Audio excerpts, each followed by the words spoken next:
If you need unlimited domination, clutch time, or anything else online or offline grinding, make sure you hit up RoseNBA on Twitter for quick, safe, and reliable grinding services.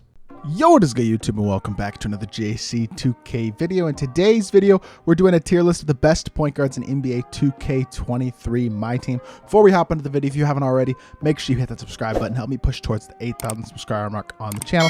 I upload every single day, and I would really appreciate it if you do subscribe. One other thing, I'm going to be doing this tier list and this week's tier lists of all the different positions a bit differently than I've been doing tier lists in the past on the channel. Going to go into a little less specifics, I guess I would say, on each card. Try to make the video a little bit quicker, go through it a little bit quicker so that it's not quite as long of a video for y'all. I think that's going to be better for viewer retention and better for analytics things. So we're just going to try it out and let me know what y'all think of this style of video. Also, leave a comment. Let me know what you think of the video. Who are your favorite point guards? Would really appreciate that as well. Who's your favorite point guard to use in the game? Leave a comment and let me know down below. Without further ado, let's hop right into it. Let's start off with Dyson Daniels. Dyson is a decent card. I don't think he's bad whatsoever. I'm not going to use 2KDB for every single card, but we will pull him up for Dyson. He's got pretty good speed, really good defensive card, great defensive badges and playmaking badges, but no quick first step is a big deal. No clamp breaker either. Really limited shooting badges and a 69 three-pointer. He's got a solid release, but he just doesn't do enough in terms of playmaking with no quick first step. That's really his biggest flaw. I feel like is not having that and then having a low three-point rating as well. It's going to make him really tough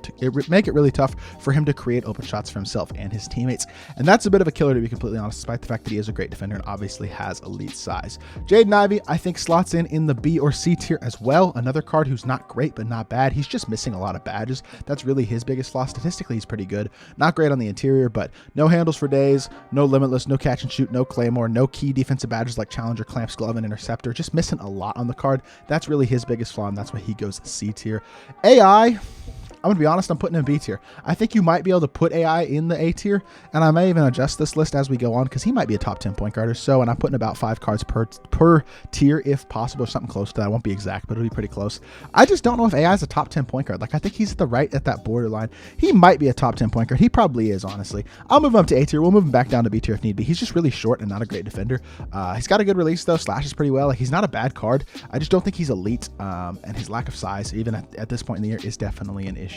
Baron Davis is another, like, meh card. I mean, he's not bad. He's not great. I'd say he's a little bit better than Jaden Ivey. His release is decent, but not amazing. He's got pretty good perimeter defense, which is nice. And he's a very capable slasher. He's not a bad card whatsoever, but I don't feel like he's elite either at the point guard position. Kind of solid, and I think B tier is probably fair.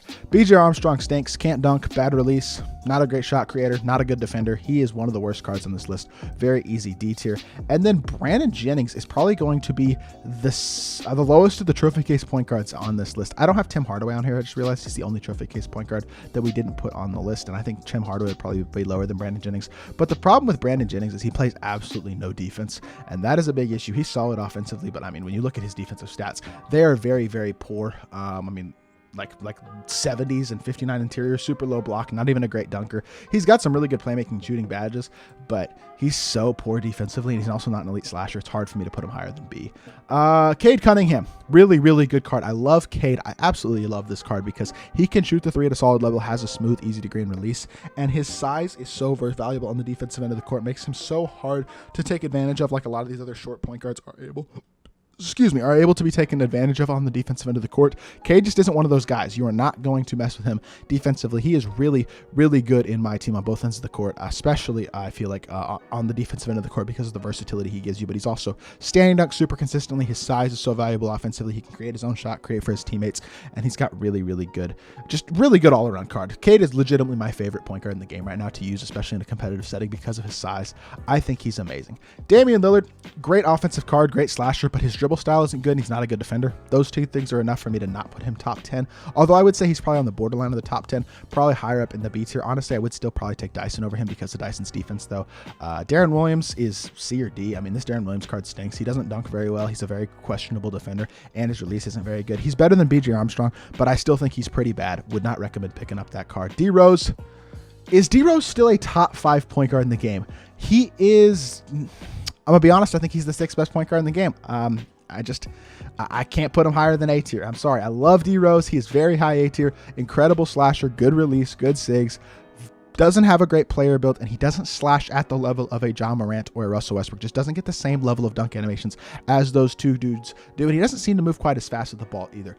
But he still is an amazing card. Don't let me take that away from him. If you picked up D Rose, he's still an incredible card, and he is very close to borderline S tier. You could argue him in S tier, but for me, I'm just not going to do that. The reason I have Donovan higher than D Rose is honestly because I think Donovan's a little more versatile, plays a little bit more defense. I really like Donovan's wingspan, and he can also shoot at a high level, dunk at a high level. He feels very similar to D Rose on offense, and he gets me more stops defensively. Slightly better card in my opinion. He goes S tier. Wade is a pretty easy S tier. Wade's biggest flaw is his release is a little slow, and he doesn't have great dunk animations, which means he doesn't trigger a ton of contact dunks, but he is very fast with the ball, has elite badges with Hoff Bully, Hoff Quick First Step, Hoff Clamp Breaker. He's an amazing card. Definitely deserves S tier. I do wish his release was a little faster. He had better dunk animations, but he's still a top point guard in my team. Ja Morant, another top point guard in my team, probably the second best point guard or third best point guard, depending on where you want to rank him, Cade, and Wade. But he's the best. I mean, I don't know. He might be the third or fourth best point guard anyway, because there's actually one other guy that I do think is right there at the top. But Ja is one of the best couple slashes in the game in terms of his slashing animations, drawing fouls, getting crazy dunk animations. And he plays better defense than people realize as well. Ja is one of the very few point guards in the game who actually comes with the anchor badge. He comes with it on silver, which isn't insane, but it's nice to have, and his defensive stats are actually pretty good. Even though he doesn't get clamps, glove, or interceptor, he plays somewhat capable defense, which is actually pretty nice. He's 6'3" with a 6'7" wingspan and a pretty good player build. I think Ja plays better defense than people give him credit for, and he's easily an S tier point guard to me. Jason Kidd's going to go A tier. J Kidd doesn't dunk the ball great, but his release is better this year than it's been in previous years, and not only that, but he is one of the best defensive PGs in the game. He's also got normal fade, which most point guards don't have. Ja does have it, but most of these guys don't have that normal fade, and J Kidd has that, which gives him better shot creation ability as well. Obviously going to be an elite passer and playmaker. J Kidd's really good, though. I think he's a pretty easy A tier for me. Jeremy Lin, also a pretty easy A tier. I'd say both these guys I think are better than AI for sure. I like Jeremy Lin a lot. He's got a pretty good release. He can dunk the ball solidly. He's got good size at point guard, capable defender. He's not like the best player in the game at any specific thing, but he's really good all the way around, and he's a pretty easy A tier for me. Jerry West is another, pretty mid point guard, to be completely honest. He doesn't do a ton of things great. I don't understand people's fascination with running this card, even as a budget player. I don't know. He's only 6'2". He's got a great wingspan, but he's not particularly fast. He can't dunk the ball at all. He's a really bad interior defender, even though he is a solid perimeter defender. But the inability to dunk whatsoever, and the fact that his release isn't crazy elite, he doesn't have crazy elite athleticism. It's just, I don't know. He's probably not better than Darren, to be honest. He is better than BJ Armstrong, but it's hard for me to not put him in D tier. Kyrie, really fun card to use. Solid shot creator, really good shooter. Not a good defender. Can't dunk the ball. It's about all you need to know. I think he still is good enough as a shot creator and as a shooter to be above the D tier, but he's not a very great card. C tier is a pretty easy answer for me with him. Marcus Smart.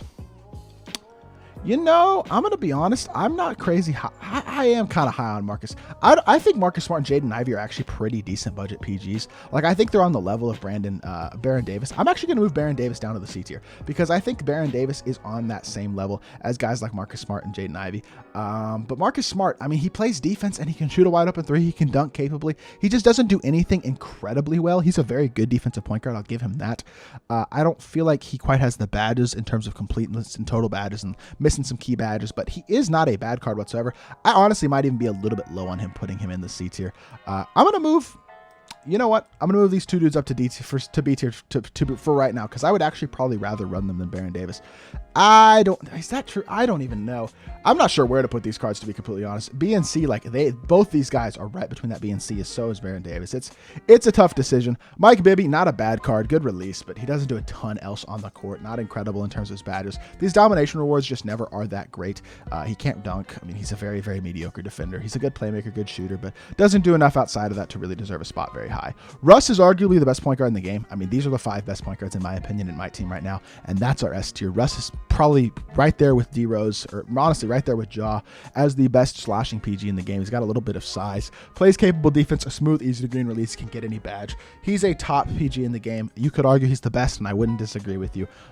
Pretty easy S tier for me. Sean Livingston, not a particularly good shooter, a 63 ball, but he plays defense, which is nice. He doesn't do a ton outside of playing defense, and I still think Dyson is better because Dyson has normal leaner, a faster release, but I don't think Sean Livingston is completely awful, and I think C tier is probably fair for him. Steph. I'm going to move Marcus Smart down. I'm going to move Jaden Ivey down. And I'm going to move Mike Bibby into the D tier. That's what I'm going to do. I'm going to put all three of these guys, Jaden, Marcus, and Baron Davis, right next to each other. Steph is going to go B tier, and he's going to go high B tier. No, he's not. I lied. I'm taking Steph over AI. So I'm putting Steph in A tier. I'm putting AI in B tier. This is tough for me. Steph, obviously an incredible shooter. Dunks better than people realize, and he's a little bit of a capable defender, although not a great defender. He's not awful. I think A tier is fair for Steph. He's not a bad card. And then the final card that's going in A tier is going to be Steve Francis, right up there with Derrick Rose as the best cards in A tier, and Jason Kidd.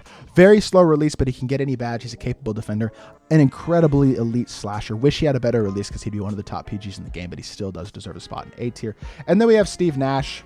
Like, this Steve Nash card, he's not great. I don't know. Steve Nash cards are never good in 2K earlier in the year because he can't dunk the ball at all and he's horrible on the interior. Good perimeter defender, really good shooter, incredible playmaker, very fast, but he can't dunk the ball at all. Like, I don't know. I don't even think he's really much better than guys like Baron, Marcus, and Jaden Ivey. Like, I'll put him in the B tier because of his total badges, but he's still not an amazing card. And then Tony Parker.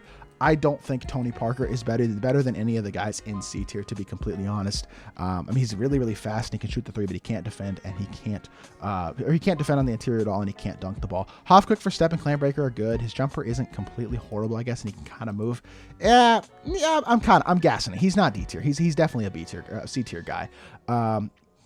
It's just he doesn't do enough in terms of being, again, dunking and defending. He's not going to do those things at a high level. He can shoot at a high level, and he can make at a solid level, but it's not enough for me, honestly, to put him higher than the C tier. So this is my list of the best point guards in my team right now. Everybody, I'd say, from high C tier all the way to S tier can be used at a very high level. But the guys that I'd really be trying to add to your squad are guys in S and A, and then kind of reaching down to B and C if you need more budget options. Your best budget options are going to be guys like Dyson Daniels, Marcus Smart, and Jaden Ivey. But overall, team is pretty solid. Hope y'all did enjoy this video. Let me know what you think of my list down again in the comment section down below, and I'll be back with more 2K content very, very soon. I appreciate y'all. Peace.